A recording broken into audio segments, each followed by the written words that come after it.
All right, everyone. Welcome to another episode of Martin Wong Chat. Tonight, I have the amazing Glitter Explosion. Welcome to the show, Lauren. Hello. Hi, how are you? I'm doing great. Not even the first time. It was just a few weeks ago from PAX East. Someone keeps saying your name. They keep saying, "Hey, Glitter," and I didn't know. I keep looking around. It's like, what glitter? I keep trying to see what glitter. I was really confused because I was introduced to you as Lauren. You introduced yourself as Lauren from DreamHack. Did I do that? I don't even remember doing that, but it's possible that I did. But why Glitter Explosion actually? Believe it or not, my dad actually helped me come up with that handle. I used to play a lot of World of Tanks with my dad. And when we had first started trying to create an account for me, I couldn't come up with a name. So my dad was saying, wouldn't it be really cool if every time that you killed somebody in game, their tank exploded with glitter so that they knew a girl killed them? And I was just like, well, that's what we're going to call ourselves from here on out.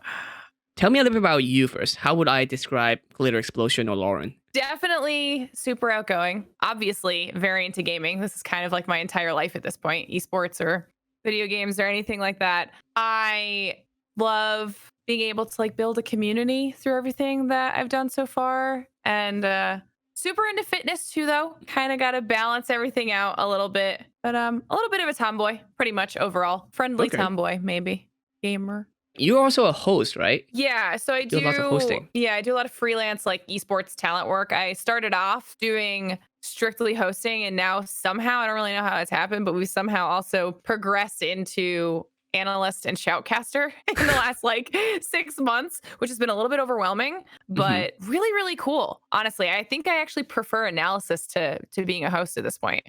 So how much homework do you have to do each time before you host, or how does it work? It's actually so much work. I don't think people process how much time goes into prep, especially for the big LAN events. We probably, myself and usually it's a pretty close knit group of talent, and there's a bunch of us that try to kind of contribute and collaborate into one master doc of information. But it usually takes us about a week or so, and it ends up being 30 pages long of information that breaks down every team, every player on every team, past LAN results, any current roster changes, who they play as legends, who's the IGL, and that's just the player side of things and the orgs that they're all on, obviously. Then from there, we also do 2 weeks of pro scrim review where we watch all of the pros scrim against each other. We make graphics for drop maps and rotations so we know where the teams land and then go. We have to know end zones. We need to know usually the past 2 patches before the event. So we need to know any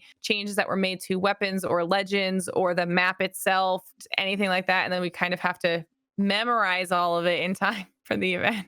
And also, once you memorize it, you have to know how to say it smoothly on screen as well. You also do stuff with rogue.gg, right? Yeah. Tell me about that. I'm the assistant general manager for Rogue. I specifically handle all of our battle royale stuff. So right now that's Fortnite and Apex.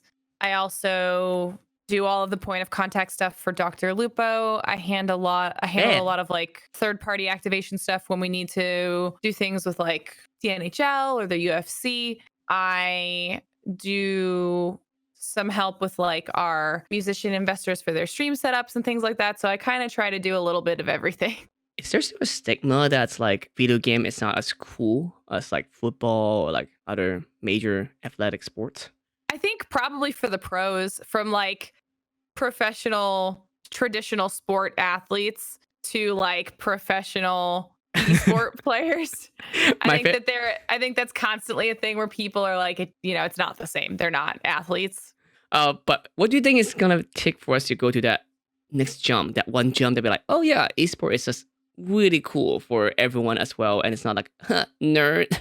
I think it just needs to be in more mainstream media, because every time there's a little reference in a movie or a TV show, everybody freaks out. They're oh my God, wait, they're talking about gaming, they're talking about esports, and then people freak out because it's not that frequent that happens. I feel like Netflix is kind of the perfect platform for something like that to happen with.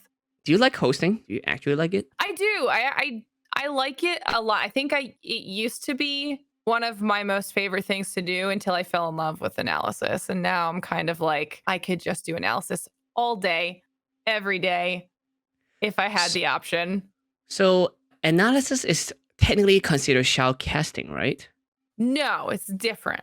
Tell me about these three things: shoutcasting, analysis, and being a host. I kind of have an idea, but not Okay. as much as you do. So Come at me. hosting has a bunch of different roles that fall under hosting. Hosting is either stage hosting, which is like pretty much opening the show, closing the show, doing on-stage player interviews, things like that. Then there's desk hosting, which is when you're at the analysis desk and you're kind of running the show with all of the analysts, kind of, directing where the questions are going to go, how the conversation flows, etc. You also can be like a floor reporter, which is pretty much just audience interviews or player interviews at events, which is like a subset kind of hosting, but not really, because you're not actually doing a whole lot hosting wise, just interviews. Then shoutcasting has two different roles.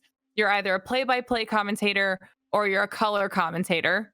Color is like a combination of kind of like the filler. So like play-by-play is like, and he's cutting around the corner. He's pulling out X gun. He's going to be shooting this person down. Oh, somebody comes around from around the corner and shoots him in the back. And like, that's the person that's doing the play-by-play because they're telling you everything as it's happening. Color waits for them to finish and then can either do some sort of like a summary of what just happened, explain why the decisions were good or bad, do some hype themselves, like they can get like loud and kind of bring some energy as they're going, and do a little bit of play-by-play as well, but they don't sit so heavily on the play-by-play side. They'll do more explanations of things for the viewers that might be new, kind of fill some of the dead time that can happen sometimes in esports if a game is going on for a long time. Analysis, like an analyst does, nothing in the live gameplay. So the live gameplay is just the shoutcasters. And then when the game is done, the shoutcasters will send it back to the desk where the desk host is. And the analysts will break down what happened, which players did well, which teams did well, specific hype plays that might have happened, do team predictions, who they think is going to win the event, stuff like that. So it's all like this weird machine that kind of works together. Wow. So it's just, I didn't know that it's actually all three going on at the same time. But if you have to choose between, I don't know, streaming, analysis, or being a GE or assistant GM, which one do you want to put the most focus on? Like, what do you like the best? Or fitness, ask me, being a fitness trainer. I don't know. People actually ask me this all the time, and I like never have a good answer for them because I love all of them so much that if I didn't, I probably would have quit one by now with how much work it requires. But I don't know. I think like... That's not a bad thing. I mean, you like all of them and you actually participate in all of them. So I think the only thing I'd really want to change is that I just like to like continue, growing my brand, but that doesn't mean I have to stop doing anything that I'm doing. Your set looks very pretty. What are all the stuff that you have right here? It's a bunch of nerd stuff. There's like a bunch of nerdy stuff. So we've Tell me about that like, trophy. Oh, that trophy? Yeah. What's that? That was my very first esports award that I ever received. I got that last year. What's an esport award? So they do like award shows for every year for various portions of the industry, like the gaming industry, esports industry. That is a Tempest Award for the watch list, where there's a committee of people that choose a few up-and-comers in the esports and gaming industry that they think are going to make a big impact the following year on the industry as a whole.